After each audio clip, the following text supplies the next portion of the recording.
adlaw-adlaw nga pagpamalandong sa mga pulong sang Dios kag mga pag-ampo. Ang aton teksto sa sini nga adlaw makita ini sa Genesis Kapitulo 1, versikulo 20 hasta 23.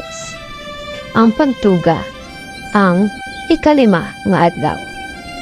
Kag ang Diyos nagsiling, magpadagaya ang mga tubig sing nagagiho nga tinuga nga may kabuhi kag pispis nga makalupad sa ibabaw sang duta sa banahay nga kahawaan sang langit. Kag ang Diyos nagtuga sang dalagko mga balyana kag sang tagsa katinuga nga buhi nga nagagiho nga ginpadagaya sang mga tubig suno sa ilasari kag sang tagsa kapispis nga pakakan suno sa iyasari kag nakita sang Diyos nga ini maayo.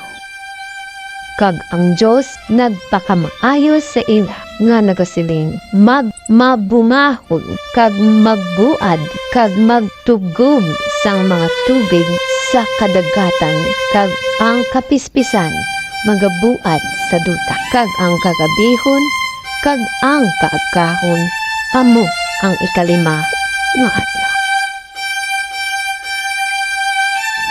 Madamo masalamat sa inyong nga pagpamati. Ang mga bersikulo sa Biblia nagahatag sa aton kabakod sa tanan nga mga hilikoton sa adlaw-adlaw naton na pagpangabuhi.